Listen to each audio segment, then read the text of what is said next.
How did you go about building relationships with the business so that you could help guide the business? You just have to be willing to do whatever it takes to make that business leader's life easier. I think getting an opportunity to tackle a really hard problem, the mission of what we're trying to build is empowering founders to make better bets and bigger bets. And so it's like so awesome to see that founder feel confident to go make a bigger bet, because I think you always want to place really massive bets, but I think that you can't place too many of them at once. What is the number one technical skill that FP&A professionals should master? I don't think there is any, to be honest. The ability to learn about a concept really fast. The number one thing you can master is learning how to turn it into, learning how to share a no as a yes. Great FP&A is like a great understanding of what the company's trying to accomplish. And I think what mattered most was just growth. And there's kind of like two levers to that, which is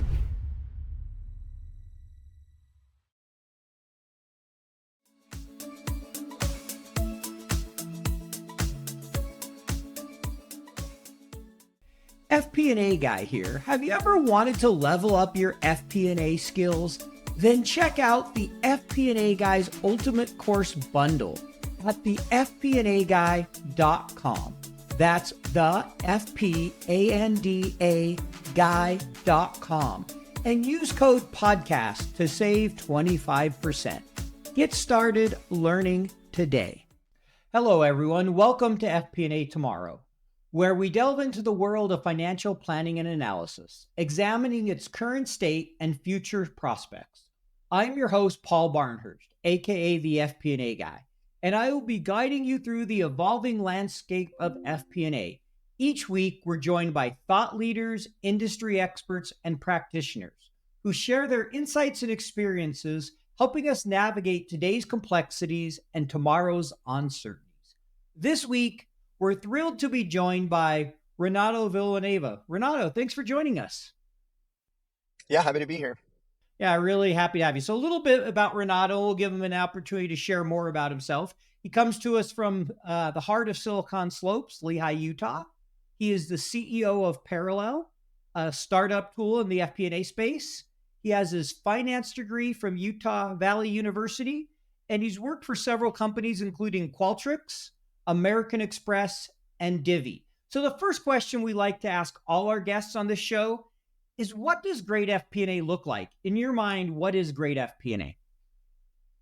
Yeah, I think great FP&A is like a great understanding of what the company's trying to accomplish and the leader that you report to, like what their role is in that, right? So like you might have the North Star metric of, we want to ship an awesome product that our customers love, and we get to 50 million in ARR by the end of the year. And good FP&A is knowing what your department leader's role is in that and making sure that they have the resources to get after it.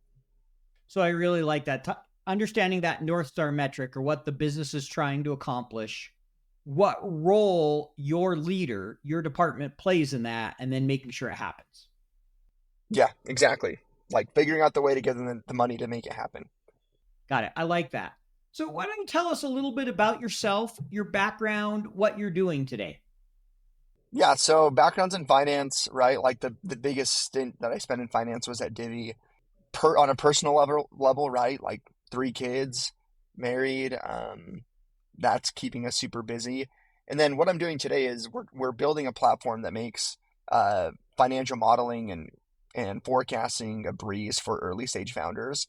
And when we say early stage, it's like really that point where a company, enough is going right that they're going to start making bigger bets, right? So like the initial bet you might be making when you're like a solo founder is probably spending for a LinkedIn premium subscription. But like once you start getting to 20, 30, 40, 50 customers, you're going to start thinking about hiring an SDR, thinking about hiring an AE, and all these start having material impact to how much runway you have. And we want to make it easy for founders to know what levers they can pull on, what bets they're making, and just very easily let them see different outcomes. You know, as you say that, I mean, I think of just my business, how small it is, business of one. And I've made a bunch of changes that are big bets. And they look at that, it's like, all right, here's my runway with this, if it's this, and starting to, just run all those different scenarios. You get more of an appreciation when you're running your own company than even when you run finance at another company. So it's been really interesting to start relating all those little things that I have to deal with on a daily basis to the broader finance community. And that's like kind of one of the things that we're trying to fix in general is just that like it kind of seems like there's always been this like the founder and the executive team will meet with the finance team and they'll make a plan and then finance will go somewhere else and plan it. But we actually want like the founder to feel very comfortable in what the forecast looks like and essentially have an experience where he can actually ask and interact with the model himself. That's not actually clicking into a cell, but interacting with our product the way you and I would be interacting with each other. Making it much easier. We can ask questions. You can interact it all through a web browser and not have to get into all the details to get answers to questions. Yep. Yep. All right. So before we'll talk a little bit more about your tool here, I'm sure, as we go through all this. But I want to start with kind of the early days. You ended up at Divvy pretty early in your career and during the early days of the company. So how did you end up at Divvy? How'd that come about? Gosh, man, just like sheer luck. So, no, so when I graduated from UVU, I had also taken like level one of the CFA, like Chartered Financial Analyst program, and I was just connecting with alumni that like were charter holders and kind of reaching out to people that were in a space that I was interested in, and one of them was actually McKay Dunn, who at the time was at Signal Peak and is now at Tandem Ventures. But he was working on doing diligence on Divvy at the time. I think they were raising, and he like involved me in the project, and I thought it was awesome. Got connected to Alex and Blake, and I thought the concept was so cool that I was just like, hey, Blake and Alex, like, can I get a job? And they were so early, the last person they're thinking to hire someone in finance. But I ended up doing underwriting at American Express, and I was there for a year. And I think like every month during that year, I was kind of harassing Blake and asking him, "Can I come work here?" And uh, and things just kind of lined up where Divvy got to a point where they needed to bring underwriting in house. And I'm sure that Blake probably just looked underwriting, and I came up, and he saw that I'd been bugging the hell out of him, and he reached out, and so that was kind of like my way into Divvy was having that connection from McKay in the past, and then also leveraging my experience in underwriting to fill a need that was where there was a gap at the time. Love it. Great story. And it shows the importance of networking, persistence, and also sometimes there's just a little bit of luck involved. Oh yeah, gosh, man. I always tell people like there's so much power in just bugging the hell out of someone. Like we just hired an intern, and his name's Parker, super sharp kid. Like one of the exercises we gave him, he just like killed it, knocked it out of the park. Um, but it's one of those things that like things are like so busy that like we know we need help, and sometimes it's hard to like pause and like get the help. And so like we'd interviewed a few candidates, but things were getting busy enough that like we just kind of put a pause on it. And he just kept texting me and he kept like emailing me and being like, "Hey, like what's the next step? What can I do?" And it's one of those things that it's like, okay, like he nailed the exercise and he just like won't stop. So I'm Yeah. like, I'm willing to take a bet on someone that won't stop. And so I always tell people, I'm like, after you interview, and what's funny is actually one of my first jobs was I was a teller at Wells Fargo. And when I actually applied, one of my buddies at the time gave me an idea. He was like, "Hey, you should like write a thank you note and like go leave it on the manager's desk when he's at lunch or something." So after my interview, I went. Sure enough, I went and got the letter and put it on his desk. And like an hour later, he calls and he's like, "Hey, we want to give you the job." Right. And later I learned that there was someone that was like, a little bit more experience. Like, I don't know how much experience you need to be a teller, but someone that was a little bit more qualified than me. And he was like, "Yeah." It's like, Sure. Maybe done it before or whatever. Yeah. but he was just like, "We were stoked that you just like took the time to go get a note and like follow up with us." And so, big fan of just harassing people till they give you a way in. No, I've learned a lot of that is doing sales in my business and training. I'm constantly every couple months, every few weeks, whatever it may be, following up with people that expressed interest until they tell me to go away. I'm going to keep asking them because you never know when they're going to say yes. I mean, obviously you want to be professional and you want to make sure you do it in a way that you're being positive and friendly, but there's nothing wrong with just being persistent. People Yeah. will tell you if you're bothering them. If not, keep trying. Yeah. I mean, and I'm even amazed when it comes on sales. Like, I'm surprised how often on like the eighth or ninth message, someone will respond and be like, "Dude, you know what? Thanks for like not stopping. It's been super busy. I'd love to chat." And I think, and like things don't matter until they matter. And so like, when I talked to someone, maybe on the first attempt, it didn't matter. They're in the middle of fundraising. That's all they were thinking about. And then Yep. the second, so it's just, I don't know. I'm a big fan of just not stopping. And then there's a limit to that, right? You have to be polite. You have to be, you know, Yeah. there is too much, but generally speaking, I don't know how much is too much. Yeah. I'm generally of the philosophy of keep following up as long as you're not like flooding their inbox or being overly aggressive. Keep following. They'll tell you when it's too much. And I think until they've done that, as long as you're polite, there's something wrong with continuing to follow up and you're being respectful. Like you're not following up every 5 hours or every day. Maybe it's once a week or every other week or whatever a reasonable time frame is for what it is. And that's going to vary depending on the thing. At least that's kind of my take. That's what I've come to learn. So I'm with you. So there's our sales lesson for the day. Keep following up. Don't Just bug the hell expect it out to of them. happen after one try. Or as Renato says, just bug the hell out of everybody. That could be a Yep. tagline. I might put that in one of our snippets that we do. Tag me. Yeah, do it. All righty. So I want to ask you, what made you make the switch from underwriting and risk to FP&A? Were you enjoying risk? Was it you wanted to be an FP&A, or how did that transition come about? I think that I just knew that I didn't want to be in risk forever.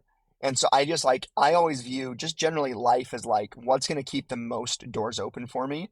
And I knew that the longer I stayed in risk, the more I was like committing my life to risk, right? And so when you see, and there's nothing wrong about that. Like if you love Sure. risk, you should do that. I just knew Yeah. that I wasn't sure that I wanted to be in risk forever. And so for that reason, I was like, okay, and then also too, it just seemed like so much fun, the stuff that they were working on, like growth and the marketing funnel and cool projects. And over here, it was a vital part of the business of managing our loss rates at a reasonable level. But it was just like one piece of like the 50-piece P&L. And I saw these guys that were owning 49. One day they're working in marketing. One day they are working with us on the risk side. One day. And so it was just like, it just seemed like there was way more doors open if I went that route.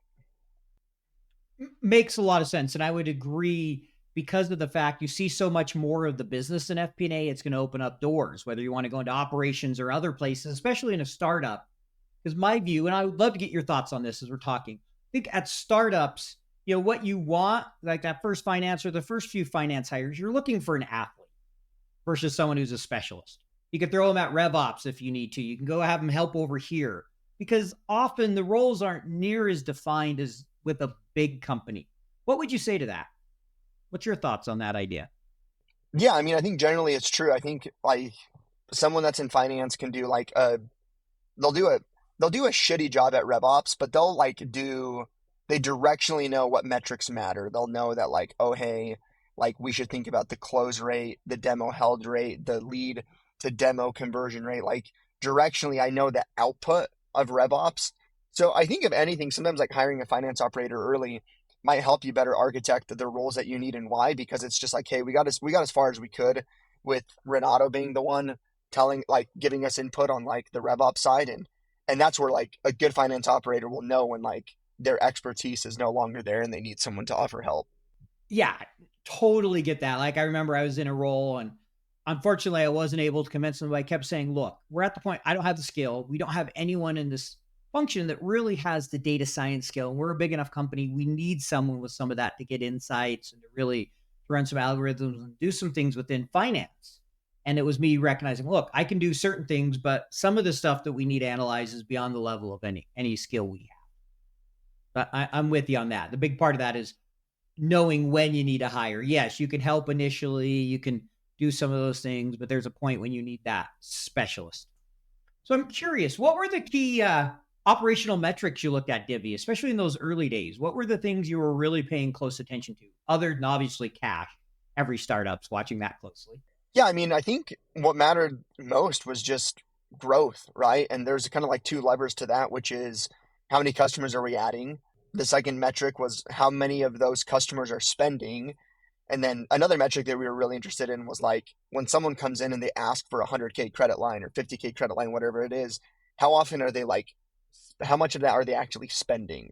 And so that was a very important one. It's kind of looking at, okay, why are people asking for way more than they're spending? Because initially and again, this goes back to FP&A, is like you make an assumption, right? So like initially we were just like, oh, if someone's asking for 10K, that's because they're going to spend 10K. So like that was the going assumption.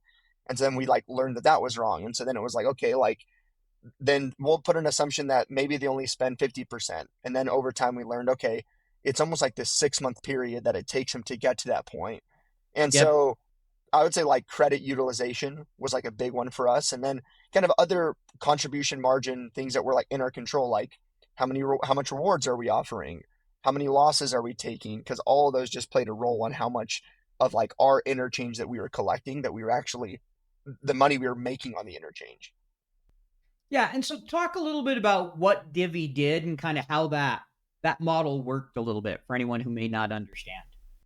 Yeah, so Divvy was an expense management platform, the main product of which was a corporate credit card, a corporate charge card.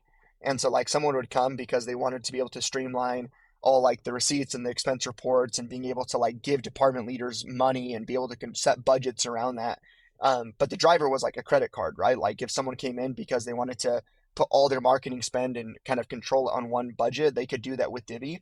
And so when someone would swipe, we would get a portion of the interchange. And so it was a product that was free, which made it awesome because it made sales an easy conversation when we'd call controllers and we'd say, hey, you're spending, 40 hours a month just collecting receipts and collecting memos and getting all this data around your expenses. Why don't you come here and we'll like automate all of it for you? And it's free because we were making money on the interchange. But because of the nature of like making money on the interchange, we had to be really efficient on what costs were also related, meaning if we were extending that money, that means we were borrowing that money from someone to lend to them. So there's like an interest component of that we had to manage. And we were lending them money and maybe they don't pay us back. And so we had to kind of manage our loss rates and different like components of it. But yes, that's Sure. Divvy, like corporate card as an expense Yeah. management platform. Expense management, your revenue was coming off that interchange fee every time they swiped the card to pay for something. There was a percentage you were getting. Yep. Totally understand that. I worked at American Express and that card industry and that whole model. That interchange rate is huge. So I'm curious, how did you guys manage and forecast cash runway as you were scaling that business? Because I know there are obviously some high cash needs with expense management. I think one of the things that helped us was just being very disciplined about what money we approved and didn't approve. And so I think that there can always be kind of this like finance loves trends and averages and benchmarks. And so a lot of times like someone in finance will join a company and they'll say, hey, like we need to hit this margin percentage or whatever. And so it's harder to like manage cash when you're managing to a margin because when you hit that is going to be, it can be all over the place. Instead, what we did is we just like had a very good perspective on like we would not approve any expense without trying to offset it in some sort of efficiency, right? And I think that like one of the questions I would tell everyone to think about is like, what is the efficiency tied to what you're asking for? So like kind of like our burn almost never changed in the sense of like we were never just incrementally adding burn. So what made adding burn easy, like managing burn easy was, well, it's like, hey, you're going to ask for 50K software expense. What efficiency does that mean to your team? How many heads in the future does that mean we don't have to hire? So like it's this way easier game to manage burn when any addition to burn is actually offsetting itself or making a better improvement to what you're burning on a monthly basis. FP&A Guy here. Today I want to talk about the FP&A Guy's Ultimate FP&A Course Bundle. This bundle includes over 10 hours of content, recorded by Ron Montero and myself, many templates, and great lessons to make you a better FP&A professional. The content includes FP&A business partnering, how to manage tough conversations, build world-class relationships, and hold the business accountable. It includes modern Excel, which is a real game changer for the way you'll work in Excel. Excel tables, the gateway to modern Excel. Power Query, a game changer for transforming your manual processes and loading data. And then dynamic arrays. Next, we cover modeling design principles. In this course, we talk about the importance of designing models in a certain way and how important it is that you think about design. And last but not least, driving value through smart analysis. How you can conduct data analysis to be a better FP&A professional. Go ahead and sign up for this bundle at thefpnaguy.com. That's the FP&A Guy.com. Use the code podcast to save 25%. Get started learning today. And so it sounds like that goal was, hey, anytime we're adding anything, how are we offsetting it? How are we making sure that it's either a positive impact overall or at least a net zero? Yeah, I mean, always. Like gosh, man, the times that we approve something without one of those tied, I mean, even if it was like loosely defined, like let's say someone needed an EA, we would try to think of some sort of like efficiency. We'd be like, okay, so 20% of your time can now be spent back to coaching your leaders, which means we don't need to hire a sales enablement person for 6 months, and that person's salary is going to be 150K, and with burden and everything, we're like, okay, well, if we're delaying that for 6 months, that money will offset the EA expense. So it's like, even in something like that, and like, again, it's not an exact science, but it's like worth going through the exercise of being like, call the shot. Like, why are we doing this? And how has that experience at Divvy in that way of managing cash helped you out parallel as you're managing your runway? Well, I think that's the entire concept of what we're trying to build, which is like, we want founders, as they're thinking about the future, that they're placing a bet with an outcome in mind. So there's an aspect of the product now, and as far as like us as a company, it's the exact same perspective where it's like, we're not gonna hire someone, or we're not gonna add an expense unless we feel pretty confident about what the outcome can be. And so it's like, there might be this desire to hire someone in CS, and it's like, okay, well, like, let's think about it. So if Renato's, 50% of my time is freed up to go back to sales, does that mean, so like, let's increase my quota for the next year, and if we increase revenue by that amount, does that cover the CS rep that we'd be hiring? So it's like, it's the same approach, which is, if you're placing a bet, what do you want the outcome to be? And it's very much how we think about everything on a day-to-day basis. And I'm curious, beyond obviously the cash runway, but how do you think about bets? Are you someone that likes to place a lot of small bets, make a big bet? Or how do you think about that? Ignoring runway for a moment, but I just love your thoughts in general of how you think about placing bets as, startup founder. I think you always want to place really massive bets, but I think that you can't place too many of them at once. So it's like, let's say I want to place a bet, like we're at the revenue level where we think hiring an SDR to bring more top of funnel demos might be valuable. Like, that's going to be a 75K expense. That is material. I mean, if I have $1 million in the bank, that is almost a month of runway that I'm giving up for this person, right? The issue, I think, is people to some extent, it's a big bet. But imagine if I was making a bet on, we're hiring an SDR, and we're going to dump 15K a month in marketing, and we're going to hire an AE, and we're going to hire a CI. It's just like, the bets compound, and it's like, what could have extended runway because they all hit their metrics or like knocked it out of the park. Maybe that would have extended runway 8 months.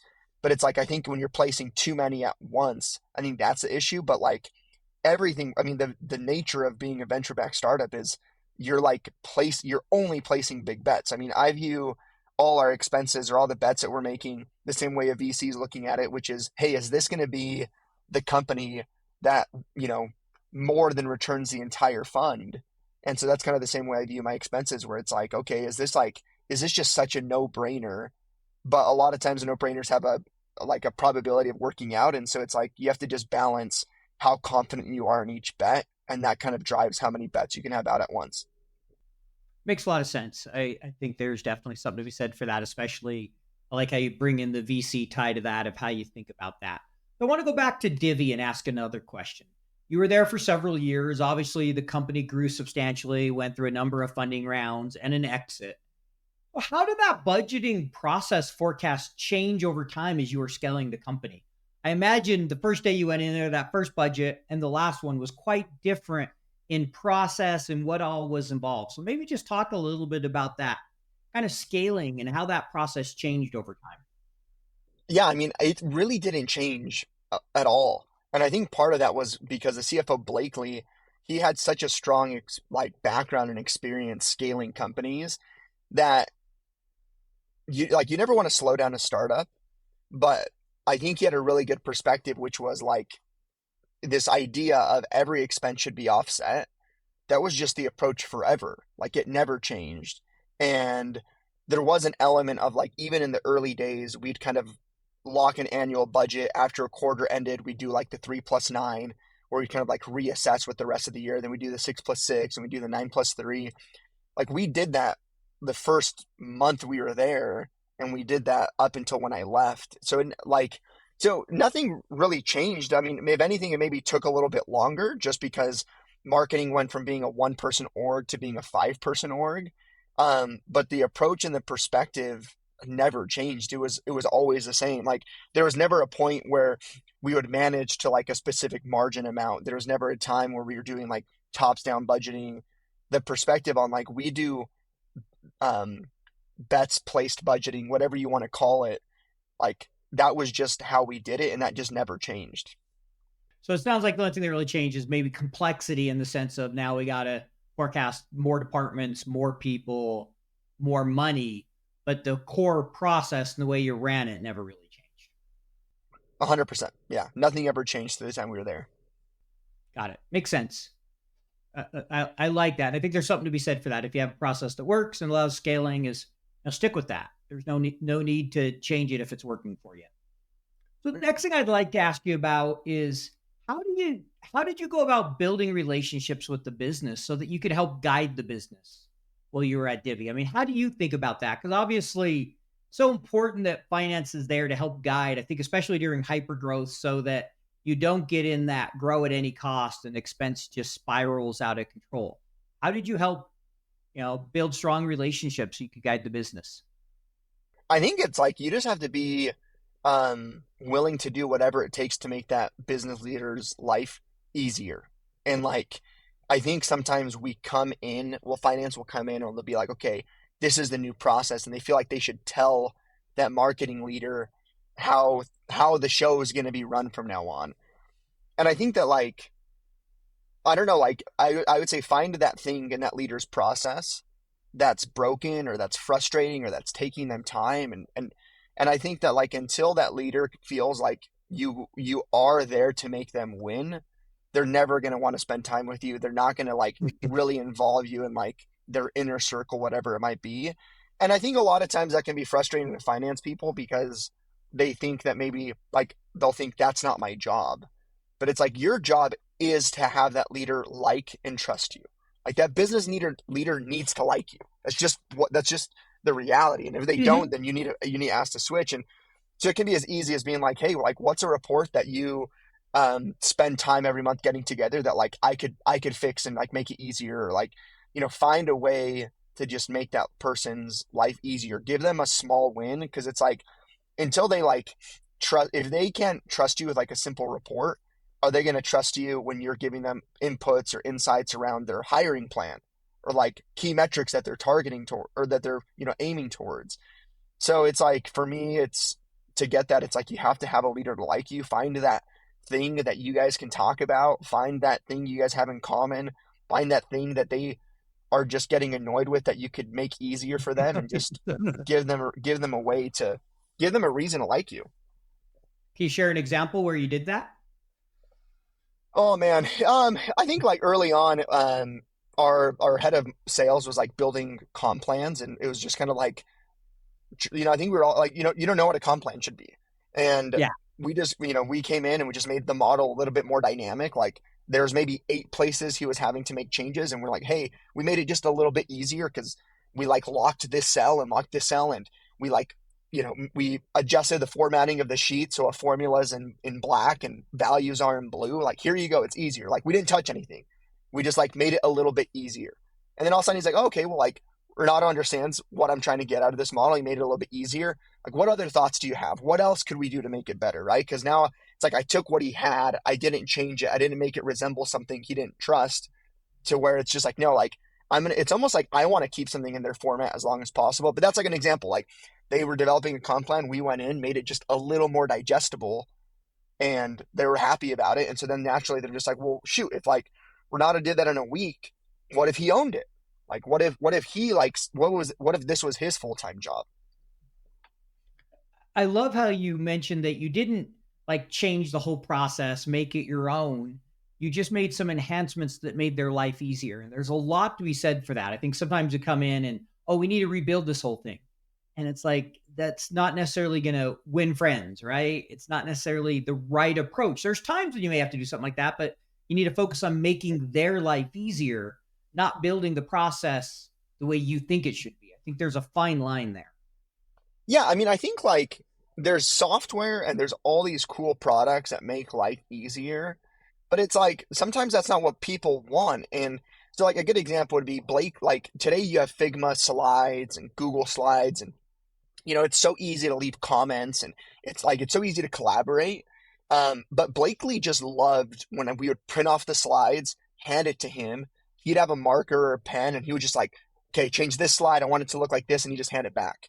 Now, is it like, could it have been a little bit more efficient if we had done it in a Google Slides or Figma Slides? It's like, maybe, but that's how Blakely's mind operated and worked and like what he felt comfortable with. And so it's like, I could have tried to force him down this path of like, no, like, let's do in Figma Slides. Look, you can like click a component, you can make a comment. Or it's like, I can meet him where he's at. And so I think like, again, it's such a, you want to just like make it as easy as possible for whoever you work with. And I think sometimes finance will try to like build a model or try to do something that's like, it's just unrecognizable. So I'm always asking them like, hey, I know that you're thinking about this. Like, show me the sheet where you're working out of. And gosh, man, it's like the smallest things. Remove the grid lines, freeze some panes. Like, you'd be surprised how much easier you can make something for a leader. And all of a sudden they're just like, wow, Renato's a wizard. And I'm like, dude, all I did was freeze some panes so that when you scroll down, the date follows. Like, it's not rocket science, but now this person likes me and he trusts me. Looking to level up your career and build skills that make you stand out to FP&A hiring managers? How about earning a certificate from a world-renowned business school? Wharton Online and Wall Street Prep have partnered to create an 8-week online financial planning and analysis certificate program. You'll learn the art of forecasting, analysis, business partnering, and financial storytelling from Wharton Online's world-class faculty, coupled with first-hand exposure to technical and interpersonal skills with real-world applications as practiced in top corporations. Space is limited, so level up your career today and use the discount code the FP&A Guy 300 to receive $300 off tuition. That is the FP&A Guy 300 to receive $300 off tuition. Learn more by going to wallstreetprep.wharton.upenn.edu. I can relate to that one. It's funny sometimes how something so simple can mean so much. But I love, if I was going to take one thing away from what you said there, I love how you said, meet people where they are. I think that's one of the first. Meet them there, make their life a little easier wherever they're at, and they'll start trusting you, and you build from there. And so I really like that. I want to move on to a little bit of what you're doing today. So first, recently, I think it was this last summer, if I remember right, or earlier this year, you were included in the top 100 founders, driving innovation and growth in Utah, a list that came out. What was that experience like?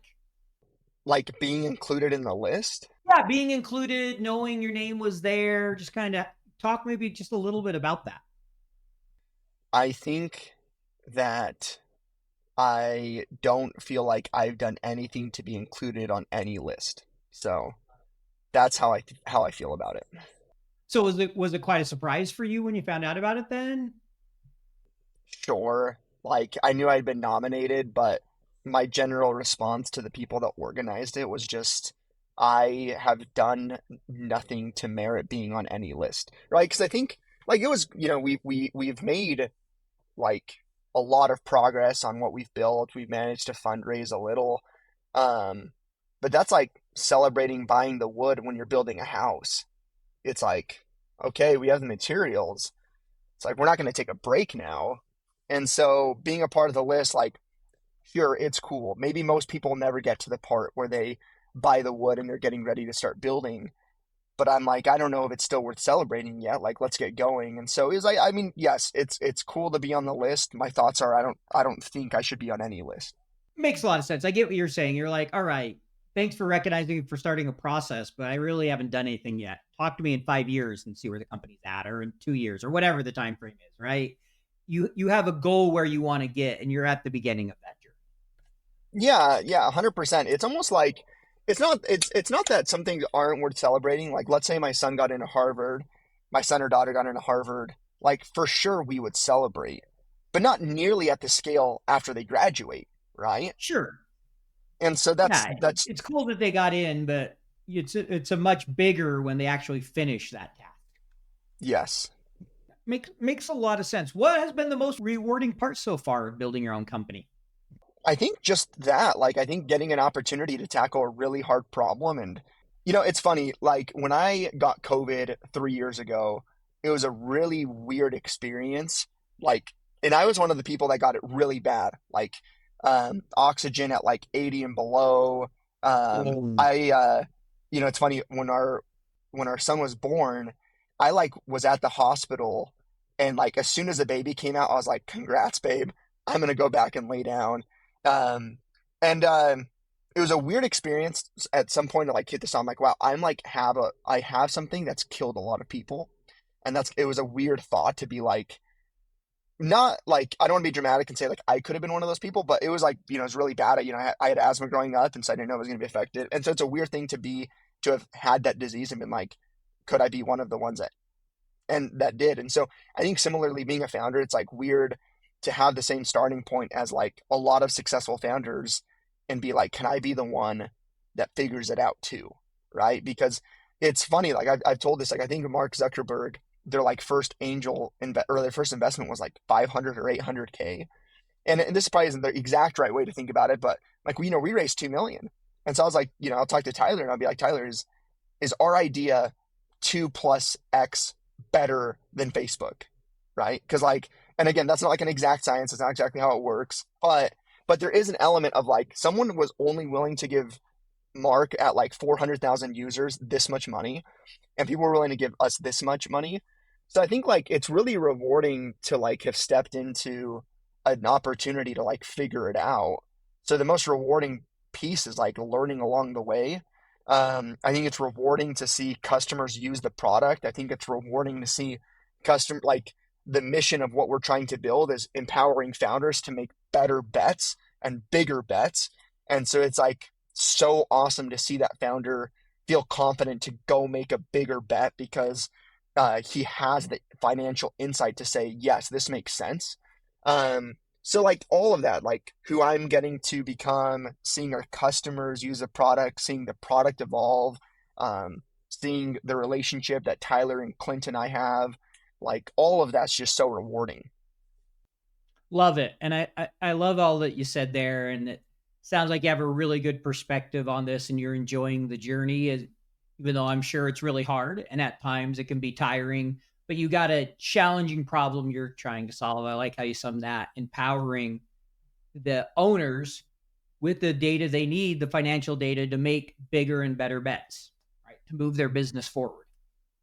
It's just awesome. And then now it's also rewarding when I see other people do it. So like one of the sales guys at Divvy, his name's Ryan Savage. He just launched a hat brand called Hive and Pines. And like I know what it like, and again, I don't say I know, I'm experiencing what it is to go from like an idea to being like, I'm gonna do this. Yes. And it's like cool to see. Like now it's like one of those things that like, I see him and I admire him. I'm like, man, that is so awesome that you're willing to do that. Like you had an idea and you actually like started doing something. And so like I think it's rewarding also that it's almost like this experience that has allowed me to connect to people in a way that I've never been able to. 100% agree. I have a totally different appreciation now having ran my own business for 2 years. Yes, I'm not building a big company and hiring a bunch of people, but I'm building something and I have that appreciation of starting it and figuring it out and the growth. And it gives you a different perspective and you feel like you're kind of part of a different group in a way because you all can relate at some level to that whole experience of starting something. Exactly. Alrighty. So this next section I like to call is kind of our rapid fire in that we're looking for short, quick answers here.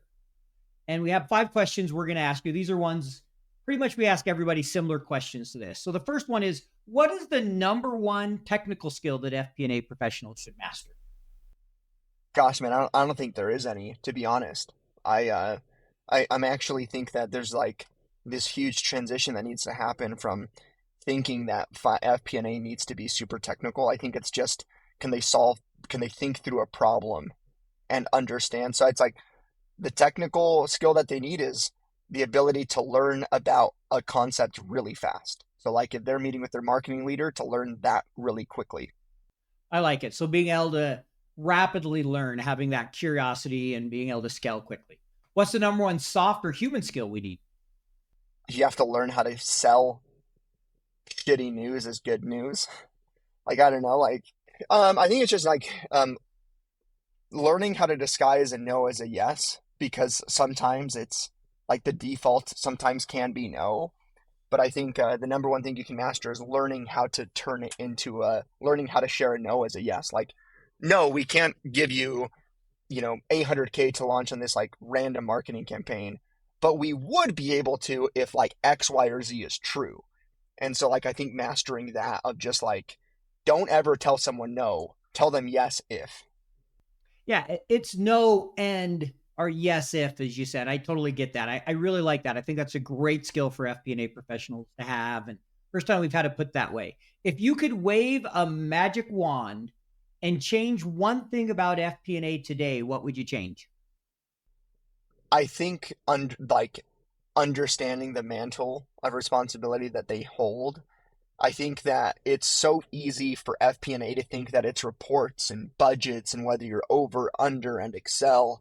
So I think if I could wave a magic wand, I would get rid of any content that references Excel shortcuts and just delete all the content around stuff like that. And I would just focus more on just like, hey, here's a case study of where finance helped the growth market or the demand gen marketer do X, Y, or Z. It feels like for every 100 Excel shortcuts tutorials, there's like one person saying, hey, here's something I did with my marketing leader. So I would like reverse that. Yeah, I hear you. I can speak to that. If I share something about Excel, I get a lot more views on any social media platform than when I talk about the soft skills, the experiences, those type of things. And it's frustrating sometimes. You're like, okay, yeah, it's great to know Excel. And I love Excel and I teach it. But so much more important, if I had to pick, like you, the business partnering, the relationships, the being able to pick things up quickly, having a commercial understanding, all that is more important at the end of the day. That's going to benefit you more and your business and their career than how quickly you can use five shortcuts in Excel. Yeah, I exactly. hear you. All right. Are you currently using generative AI? And if so, how? I mean, our product is really is it really like driven by a large language model. So again, going back to empowering the founder, our product is built around the concept that we want a founder to be able to interact and say, hey, the plan as it stands gets me to 5 million. What does it look like to get to 10? And because our product has all the inputs, it knows what AEs are, it knows what the quota is, it knows what the ramp is. These aren't inputs that the founder has to go and interact with, but it's something that the large language model can interact with. And not only to like adjust the model, but we want the large language model to provide context because, like like you can make Excel say anything you want. So the power of a finance leader is to come and give context. And so like the vast majority of our product is built on this concept of leveraging large language models and agent to go and update inputs that are set as a foundation within the model, and that the large language model can also provide context to the founder that it's like, hey, like you can put 5 salespeople in October, but here are the things that you should be mindful of, like churn. You should be mindful of what recruiting help you need, what training help. It's like that context that we think a solid finance partner can give, and that's what we want our product to give. So that's like how we're using it within the product. But on a day-to-day basis, I mean, there's not a time that I'm typing up an email that I don't copy and paste it in ChatGPT and I say, write this better for me, right? Like just for everything. Yeah, I hear you. You can use it all the time. It's a great tool. I used it this morning for something, so I get it. All right, we're going to move on to our get to know you section. So we got 4 questions going to ask to get to know you better. First one, what's a favorite hobby or passion you have? Gosh, man, I love movies.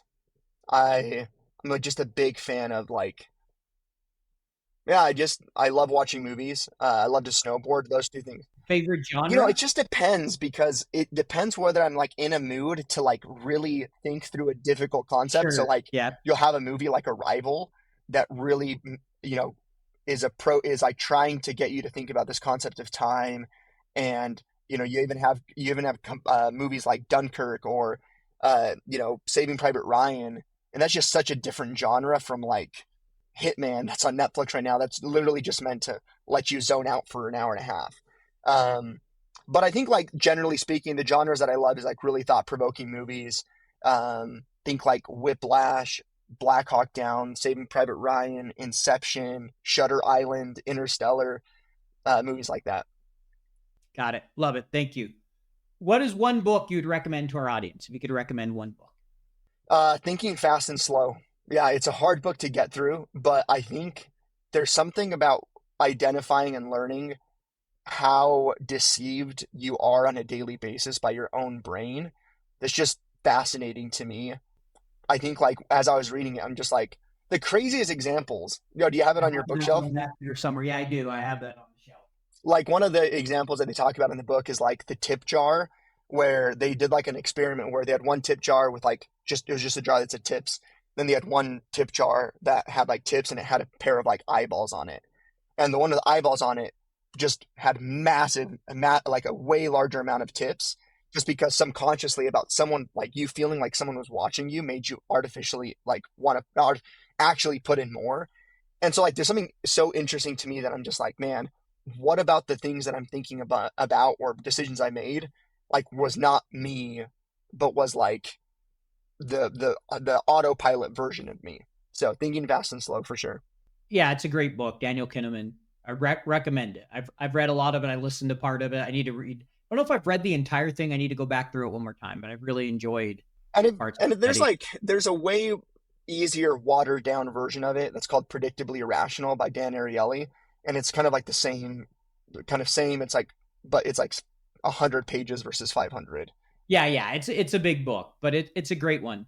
All right, so next question: favorite travel destination? If you could go anywhere in the world tomorrow, where are you going? Hawaii, always Hawaii. Yeah, I'm obsessed with it. I think what I love about Hawaii, so like I have family that lives in Miami.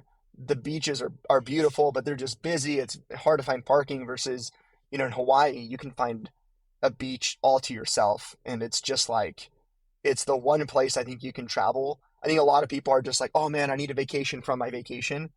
I like never feel that when I come back from Hawaii because I'm like, "Oh man, I got to relax." So, big fan of Hawaii. Nice, I like it. If you could have dinner with one person in the world, who are you taking to dinner? Gosh, man, that's such a tough question. I think I'd probably be like Stephen Curry. Probably spend more like I think just I'm obsessed with the concept of people who were like not giving who like again he has a Netflix doc not an Apple TV documentary called Underrated, coming from like not a lot of expectation of him being like the best shooter in the NBA of all time, and Oh yeah, uh, yeah, I think I'd probably do that, have dinner with him. yeah, he was underrated coming out of college. That's why there's a reason he played for Davidson and not Duke, and it just continued on from there. So yeah, I love those kind of underrated underdog, the stories where people just overachieved when anyone thought they were capable of. Yeah. Those are fun ones to see. So yeah, that'd be a great dinner. All right, if you could offer our audience one piece of advice to start being a better business partner today, what would it be? Go talk to your leader. Go ask him. Just be like, hey, what do you think I suck at? I don't know. Like I think it always goes and talks to. It's go and talk to the person you're supposed to be supporting. Just go and sit with them. Take them to lunch. Ask them what they wish they were getting from you, where they think that you're failing. Um, go ask them. Go ask and address that. Makes sense. I like it. All right. That really pretty much wraps up the interview. Last thing I'd like to ask, if anyone wants to learn more about you, get in touch with you, what's the best way for them to do that? Yeah, just reach out on LinkedIn or just send me an email at renato@getparallel.com. All right, great. So we'll put LinkedIn in there, and that's Renato at Get Parallel. You can check out his company he's building there for founders to help them with finance. And thanks for joining us today. Appreciate the time, Renato. Thanks for listening to FP&A Tomorrow. If you enjoyed the show, please leave us a 5-star rating and a review on your podcast platform of choice.